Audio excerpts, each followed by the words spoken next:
Welcome back to Expresso T. Program का इख्तिताम है और अब हम जिक्र करने जा रहे हैं कैसे इनकलाबी कदम की जो न सिर्फ पाकिस्तान की टेक्नोलॉजी की दुनिया को बदलने वाला है बल्कि हमारे इम्तहानात, हुकूमती निज़ाम और मुस्तकबिल के फ़ैसलों को भी मज़ीद शफाफ, मुनसिफाना और मौसर बना देने की सलाहियत रखता है। जी हाँ, पाकिस्तान का पहला AI जज इवलकार पाकिस्तान में पहली बार एक ऐसा सिस्टम तैयार किया गया है जो video, audio, reports, code, presentations सब कुछ खुदकार तरीके से और मुकम्मल गैर जानिबदारी के साथ चेक और स्कोर कर सकता है। ये शानदार तख्लीक पाकिस्तान के टैलेंट अम्मारा आफ्ताब और फराज की मुश्तरका मेहनत का नतीजा है। इवलकार पहले ही मुख्तलिफ कौमी इदारों में इस्तेमाल होकर अपनी सलाहियत साबित कर चुका है और अब इसे हुकूमती फैसलों, ब्यूरोक्रेसी रिफॉर्म्स, CSS इम्तहानात और रेगुलेटरी इदारों में भी एक गेम चेंजर के तौर पर देखा जा रहा है। इवलकार का जो अगर हम कहें ये सिर्फ एक AI टूल नहीं है, ये बेसिकली पाकिस्तान की नेशनल AI पॉलिसी, यूनेस्को के एथिक्स फ्रेमवर्क और अक़वाम मुत्तहिदा के SDGs के मुताबिक डिज़ाइन किया गया है ताकि हर फैसला तेज़, दुरुस्त और बग़ैर किसी इंसानी तासुब के हो सके। मज़ीद इस हवाले से क्या तफसीलात है जानेंगे इसे बनाने वाली AI expert developer Ammara Aftab से। अम्मारा हमारे साथ ही मौजूद हैं। Thank you so much for joining us Ammara.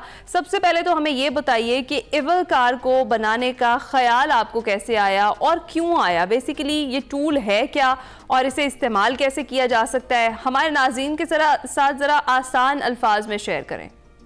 क्योंकि मैं नॉन टेकीज को AI की ट्रेनिंग देने में थोड़ी एक्सपर्टीज भी रखती हूँ, तो आई नो कि लेमैन को किस तरह से जो है वो एलैबोरेट करना है। आसान अल्फाजों में अगर बात करें कि यूजुअली इट हैपेंस कि आप सबको पता होगा कि AI के एक्सपर्ट्स, AI के trainers are very few right now in Pakistan, right? So usually it happens जो मेरे को क्रिएटर हैं और मैं, हमें अक्सर AI के डिफरेंट प्रोग्राम्स में, कॉम्पिटिशंस में एज अ जज इनवाइट किया जाता है and most of the time you always think like यार कि like we don't have enough time to go at this place and that place at the same time, and then we realize कि क्यों ना हम एक ऐसा जो है वो कोई सॉफ्टवेयर जनरेट करें, ऐसा सॉफ्टवेयर डेवलप करें एक्चुअली जो कि लोगों के लिए आसानी भी क्रिएट करे। लेट्स सपोज क्योंकि ये हमारे ऊपर एक चैलेंज आया कि जी हम एक वक्त में 4 जगहों पे नहीं जा सकते किसी भी कंपटीशन को इवैल्यूएट करने के लिए, देन वी रियलाइज कि we should create something like that. And specially हमने इसको फर्स्टली जो डिप्लॉयमेंट की उसमें सबसे पहली चीज यही थी कि वो AI का कंपटीशन था and we all know that we don't have like 1000 experts for the AI evaluations, so that's why we created this. Okay, अच्छा ये बताइएगा हमारा कि इवलकार जो है वो जो मौजूदा AI रोबोट्स हैं जो ऑलरेडी काम कर रहे हैं उनसे किस तरह से मुख्तलिफ है? यूजुअली इट हैपेंस कि जिन बॉट्स की आप बात कर रहे हैं वो तो आप उनको कोई क्वेरी देते हैं इन टर्म्स ऑफ टेक्स्ट या वॉइस, तो वो आपको रिस्पॉन्स करते हैं।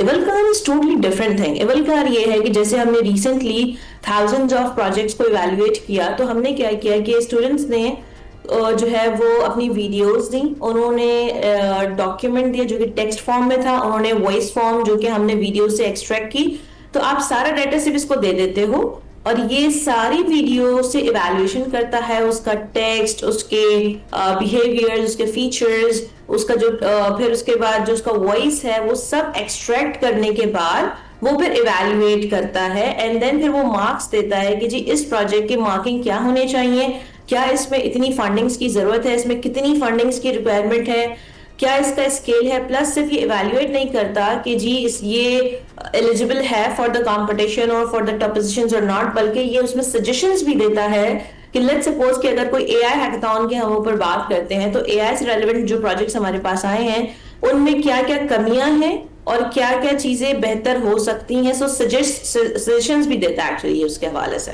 तो ये भी बताइएगा कि जो इवलकार है वो बेसिकली आपने बताया कि वीडियोस को, कोड, रिपोर्ट्स और ऑडियोज के अलावा हर चीज़ जो है उसको बेहतर और गैर जानिबदारी के साथ स्कोर करता है। ये बताएं कि एक्यूरेसी इसकी कितनी है? अच्छा, हम ये बात हमसे पहले भी क्वेश्चन किया गया था। सो वी बिलीव कि ये ह्यूमन इवैल्यूएशन से ज़्यादा एक्यूरेट है। द रीज़न बिहाइंड कि एक तो ये है कि जो प्रोजेक्ट्स आप इवैल्यूएट करने में लाइक मे बी 6 months लगा देते हैं, वही चीज़ ये आपको 55 minutes के अंदर थाउजेंड्स ऑफ प्रोजेक्ट्स को इवैल्यूएट करके दे सकता है, नंबर 1। ये टाइम के एतबार से बहुत आपका टाइम सेव करता है। Number 2, it's a very productive. अगर मैं बात करूं कि ह्यूमन बिहेवियरल चेंजेस होते हैं, लेट्स सपोज कि जी इवेल्युएट करते हुए if any of the judge is not feeling better or mental stress, because we all know that like everyone is going through that, but no one is talking about it because it's a taboo here.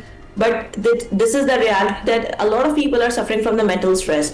So जब आप किसी चीज को evaluate करते हैं, you have to be 100% perfect at that time. Your brain should work 100% at that time, right? So the point is कि human errors भी हो जाते हैं, ठीक है?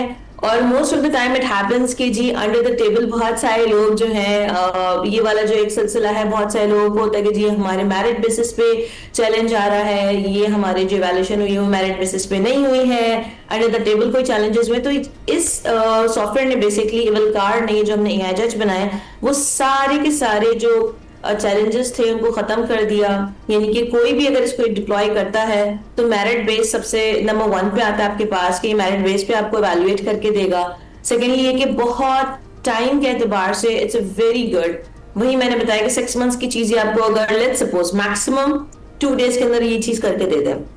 यहाँ पे मैं एक छोटी सी बात ऐड करती चलूं कि जैसे सीएसएस के एग्जामिनेशंस होते हैं और उसके जो हमारे पास रिजल्ट्स का वेट करते हैं students, it's like more than a year almost, right? And after that उसमें क्या होता है कि जी 40,000 बच्चों में से आपको पता चलता है कि जी 200 बच्चे जो हैं वो क्लियर उन्होंने किया है। तो जो 40,000 स्टूडेंट्स होते हैं ना, वो उनके लिए it's not an easy time for them, right? It's a very tough time for them, क्योंकि उन्होंने अपने फ्यूचर के डिसीजंस बहुत सारे रोके हुए होते हैं कि उन्होंने क्या करना है आगे, क्या उन्हें कोई जॉब ऑप्ट करनी है, क्या शादी करनी है नहीं करनी है, बहुत सारे चैलेंजेस वो फेस कर रहे होते हैं। तो वो जो पूरे साल का एक ड्यूरेशन जो वो चैलेंजेस में फेस करते हैं, एक स्ट्रेस लेवल होता है। सो अगर इसको हम ब्यूरोक्रेसी की साइड पे इंटीग्रेट करते हैं, so it will help a lot of thousand of people. Right अच्छा, हमारा हमने एवलकार का काम करने का प्रोसीजर क्या है वो सब कुछ तो डिस्कस कर लिया, लेकिन ये मैंने आपसे नहीं पूछा कि एवलकार का मतलब क्या है, इस नाम को रखने की वजह क्या रही? Okay, so EVAL is from evaluation and CAR is from professionalism, right? जैसे वो कहते हैं ना कि कलाकार, ठीक है? So कलाकार का जो कार है एक्चुअली, एंड कार को अगर आप ट्रांसलेट करते हैं तो it's a professional, so it's a professional evaluator. Right अच्छा, हमारा मुझे ये बताएं कि इससे कुछ देर पहले आप मेरिट का जिक्र कर रही थी, तो एवलकार की जो गैर जानिबदारी है उसको कैसे यकीनी बनाया गया है? बेसिकली अगर हम देखें कि हर एक फैसला जब एआई करेगा तो ये कैसे यकीनी बनेगा कि उसमें तासुब, गलती या फिर इंसानी असर रसूख शामिल ना हो, यानी फैसले पर असरअंदाज होने के लिए इसे हैक तो नहीं किया जा सकेगा? जब आपके पास एआई की कोई भी चीज क्रिएट की जाती है तो उसका तोड़ भी होता है, ठीक है? बट द पॉइंट इज कि ये इतना इजी नहीं होता कि आप हर चीज को हैक कर लें, ठीक है? इट्स अ सॉफ्टवेयर, सही है? आप हर चीज को हैक नहीं कर सकते। दूसरी बात, आपने जो यहाँ बात की कि हम जैसे अक्सर लोग सुनते हैं कि जी इंसानों को जो है वो एआई रिप्लेस कर देगा।